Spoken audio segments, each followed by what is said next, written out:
Hi guys, we'll be doing 4.2 position, velocity, and acceleration. And I just wanted to show or give a quick brief over the lesson. So here it is. This is position over time graph, this is the velocity over time, and this is acceleration over time. And these are the graphs that interpret each one of them. So that's very important, and let's get started. As you can tell, the position function, st, is just a normal function. Any function it gives you, you don't derive it, you don't do anything.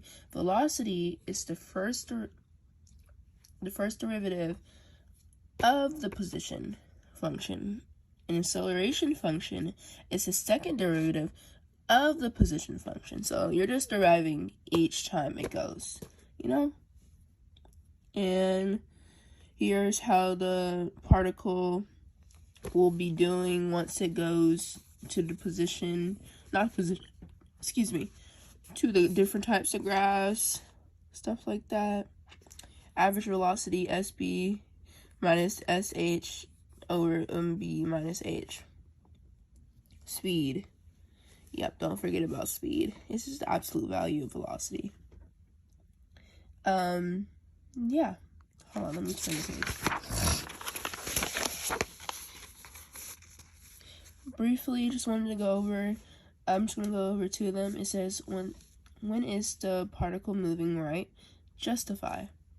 When the particle is moving right, that means it's going that way. It will go from 0 to 1, that's when it's moving right. 4.5 to 7.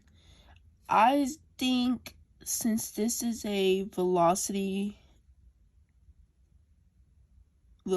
it's a velocity over time graph, when it's talking about right, that means it has to be greater. That means your particle has to be greater than 0. So basically, it's describing these lines right here. That's above the x-axis.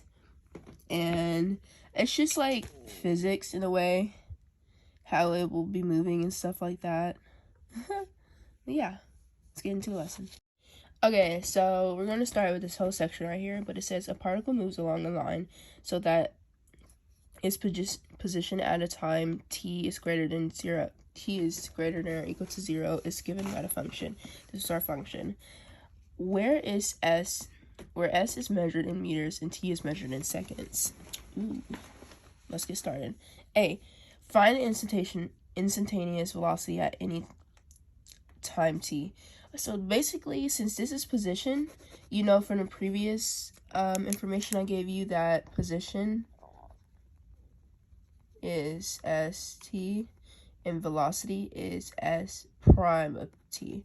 So basically, you got to derive this function right here. And yeah, we can do that. This multiply over here, so that'll be, oh, it is not focusing, sorry. 3 over 3 t squared minus 6 t plus 8. Cellular velocity equal to that. Well, let me just simplify it down, you know. So basically, you're just you are deriving it, and that will be the first prime of the equation. Okay, it's going to be, when is the particle at rest? Since this is already in velocity, all you have to do is just plug in 0 for t. And it will equal, oh, you don't plug in 0. I apologize.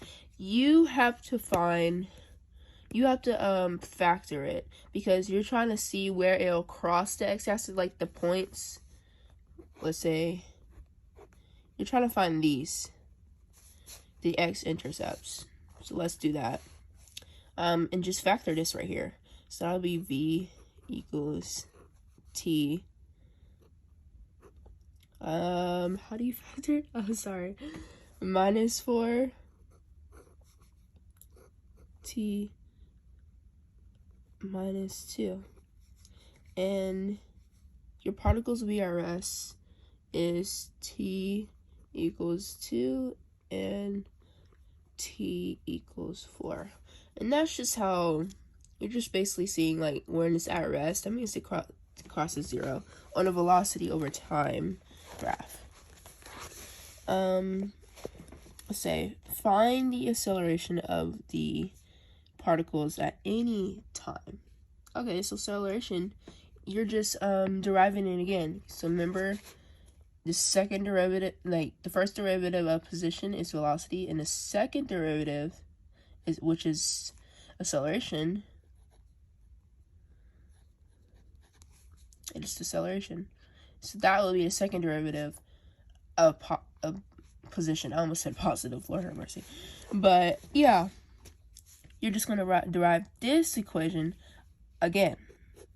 So A equals 2t minus 6. And that will be your second derivative.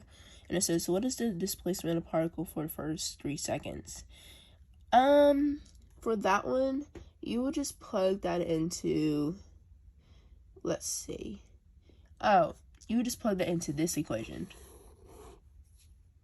right here, because it's asking for displacement, and displacement goes into position. Displacement goes into position. And that would help you a lot. Not help you, but I don't know what I'm saying. But that will would be the equation you use, because this is acceleration, this is velocity, and it's not really asking for anything how it accelerated or what's the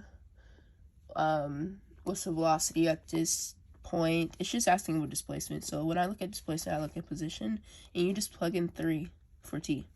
So it'll be s t 1 over 3